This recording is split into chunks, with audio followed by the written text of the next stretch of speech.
Hello everyone and welcome back to my channel. So today we are not going to discuss something related to DevOps. We are just going to learn a simple trick in order to connect your locally installed VS Code to the remotely located EC2 instance. Okay, so this is just a small trick that is going to make your work a bit easy in case you are working with remotely located instances. Okay, so I am sure that this trick is definitely going to help you. Okay, so let's try to launch an EC2 instance.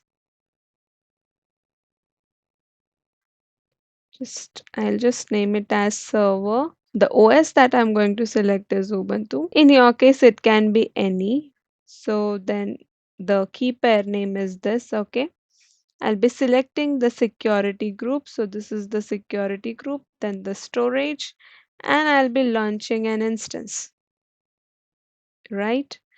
So now just select running, and you can see that this instance is in the running stage.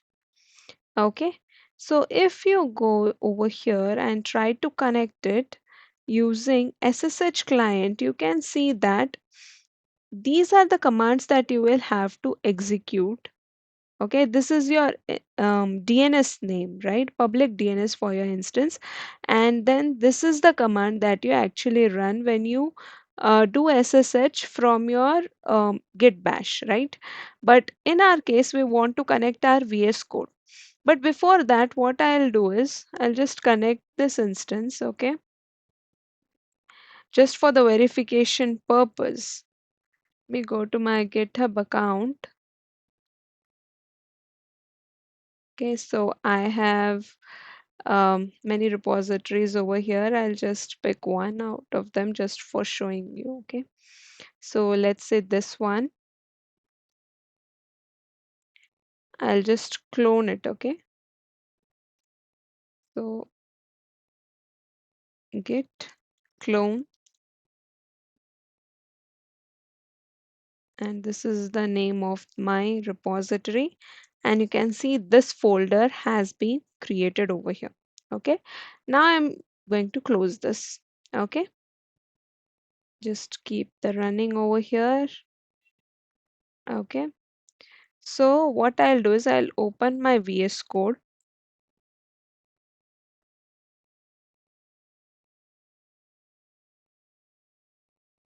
and over here you can see open a remote window. Just click on this, and over here you will see different options, right?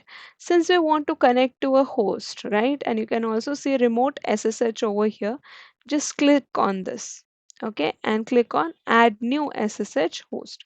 So what you have to do now is go to connect, go to SSH client, and just copy this. But before that, you also need to make sure that your PEM file must have these permissions. So first of all, open your git bash. So since my file is present in this particular location, that is the PEM file.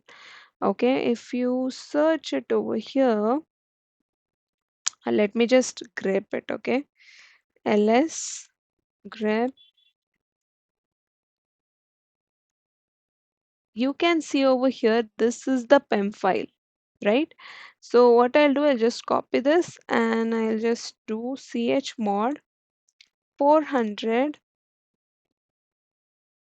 These are the permissions that are required. Okay, so now your PEM file has got the desired permissions. So these are the permissions which belong to your PEM file. Okay, fine. Now I want to execute this, right? So just I have to execute it on my VS Code. And in this case, you can see it's simply this, right? So in order to make your PEM file available to your VS Code, it is important that you provide the entire path over here. So what I'll do is I'll just do downloads, okay, and just enter. So I'll be selecting this one, and over here you can see the host has been added. So I'll just go and connect it. It is a Linux, right? Since it's an Ubuntu, I'll just click on continue. And you can see it is setting up for us. And it's downloading the VS Code server, right? And if I click on open folder, I'll get multiple options over here. So these are the files and folders which belong to my remote instance. So you now can see that this Django Nodes app, which I had downloaded, or I can say cloned from my GitHub, is now visible over here. And if I click over here and say OK, this entire folder will be opened in my VS Code. Right? You can see all of it over here, right? So this is how it is going to be helpful to you. You can just make the changes from here, and those changes will be available on your remote host as well. So it is going to be very much friendly because you can copy the things from your local host onto this as well, right? And also you don't have to make use of Vim or any such editors in order to edit your files, right? So this is definitely going to help you, all of you, right? So thank you so much. I hope this video was helpful to you.